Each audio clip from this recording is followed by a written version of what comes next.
हमारे ही मेंबर ने यहाँ पूछा कल कि प्रधानमंत्री के बात करने का प्रभाव पता नहीं क्या था। मैं उनको ये बता सकता हूँ कि मैं उस कमरे में था, उनके साथ था उस समय, जब उन्होंने खार्किव में पुतिन साहब के साथ जो मुद्दा उठाया और कहा कि हमारे स्टूडेंट्स हैं वो डेंजर में हैं। ये स्वाभाविक है कि लोग कहें ऐसे क्राइसिस में कि आपने जल्दी किया या नहीं किया, या आपको किसी और तरीके से करना चाहिए था, या आपके शब्द के प्रयोग में कुछ कमी रह गई।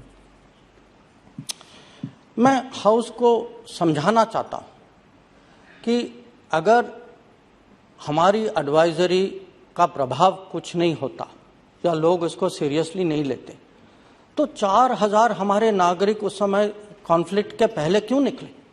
वो इसीलिए निकले क्योंकि उनको समझ में आया कि एडवाइजरी का महत्व क्या था, कि हम हर रोज एडवाइजरी इशू नहीं करते। जब कोई किसी भी राजदूतावास का एडवाइजरी है कि जो नॉन एसेंशियल लोग जो हैं वो देश को छोड़ के घर वापस चले जाएं, तो लोग उसको मानते हैं। पर हाउस का पूछना कि सब लोग क्यों नहीं गए, ये भी स्वाभाविक है। और ये इसीलिए नहीं गए क्योंकि जब आप स्टूडेंट हैं, और एक ज़माने में हम सब स्टूडेंट थे, तो हम 20 साल के हैं, तो स्टूडेंट के मन में क्या होता है?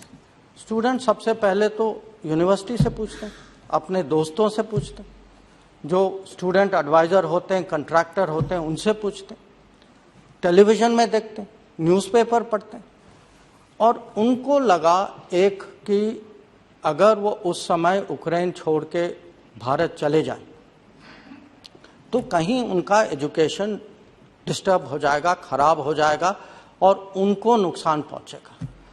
और ये फीलिंग इसीलिए हुआ कि बहुत सारे यूनिवर्सिटीज़ ने उस समय ऑनलाइन कोर्सेस देने से भी इनकार कर दिया।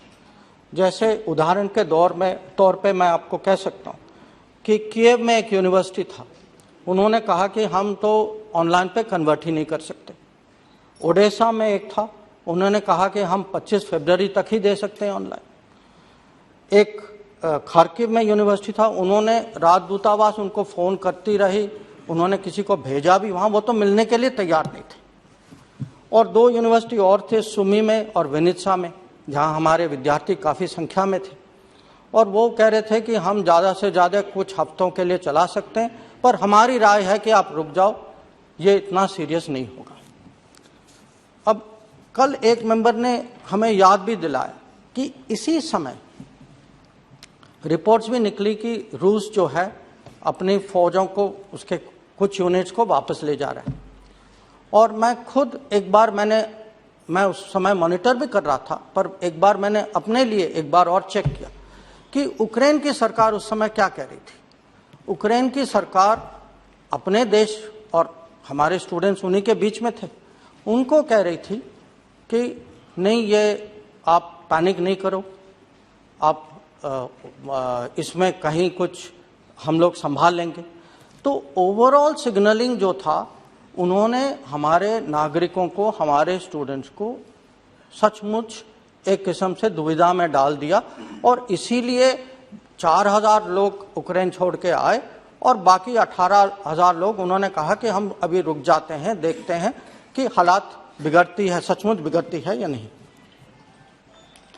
तो कल जो मैं संसद में जो सुन रहा था, क्राइसिस के बाद कहना कि सबको निकलना चाहिए था या हमको ऐसे कठोर शब्दों में समझाना चाहिए था कि सब डर के मारे निकल जाएं, ये मुझे लगता है कि स्टूडेंट्स की जो माइंडसेट जो है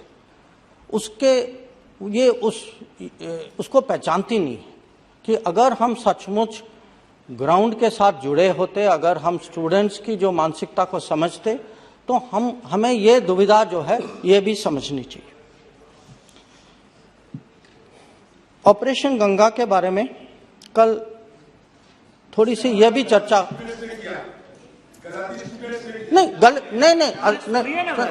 अधीर रंजन जी, ये गलती नहीं थी, यही आपकी मेंटालिटी है कि आप गलती ढूंढते।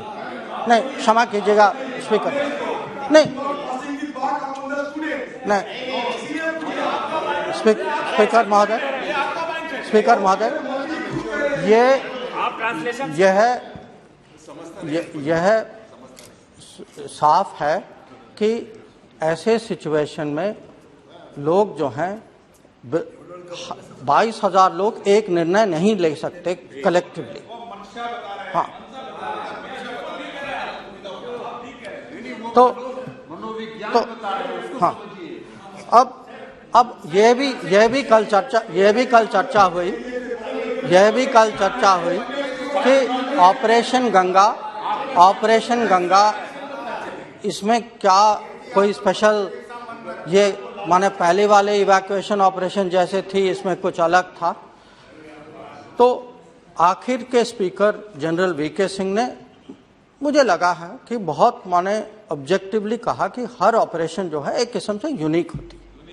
हाँ, और ये कंपेयर करना, क्योंकि कहीं युद्ध है, कहीं नहीं है, कहीं तनाव है, कहीं नहीं है, सिचुएशन कुछ और है, कहीं हमने फौज का इस्तेमाल किया है, कहीं सिविलियन एयर इंडिया का किया है। पर ऑपरेशन गंगा में के बारे में मैं ये कहूँगा, और मैं 45 साल के अनुभव से कह रहा हूँ कि जो सिचुएशन, जो चुनौती ऑपरेशन गंगा में थी, आज तक इस सिचुएशन में हमने इस संख्या में इतने नागरिकों को कभी नहीं मिला। इतना मैं विश्वास के साथ कह सकता हूं। और चुनौती क्या थी?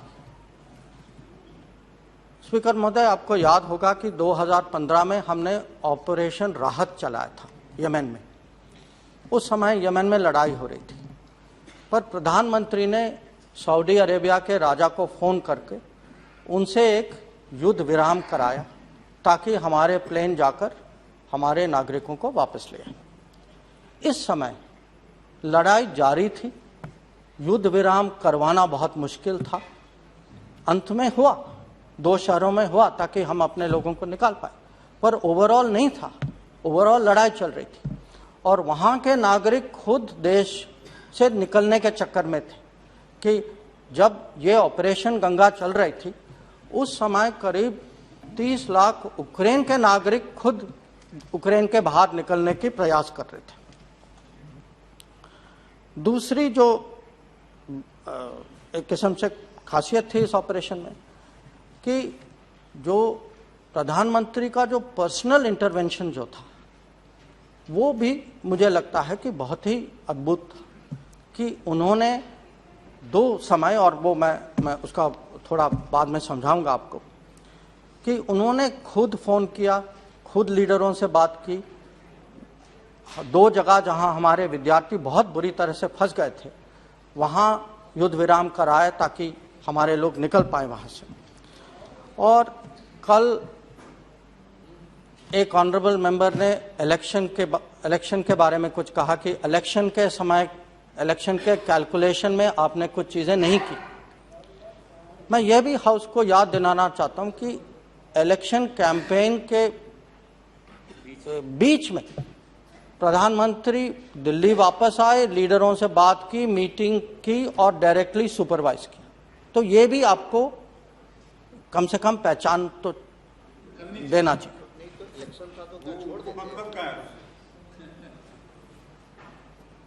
अब इसमें जो है दो शहर थे, सुमी और खार्किव, जहां हालात बहुत ही खराब थे। खार्किव में शेलिंग हो रही थी। वहां आप जानते हैं कि हमारे एक विद्यार्थी जो नवीन जो है उनकी मृत्यु वहां हुई। और सुमी में फायरिंग हो रही थी दोनों यूक्रेनियन और रशियंस के बीच में।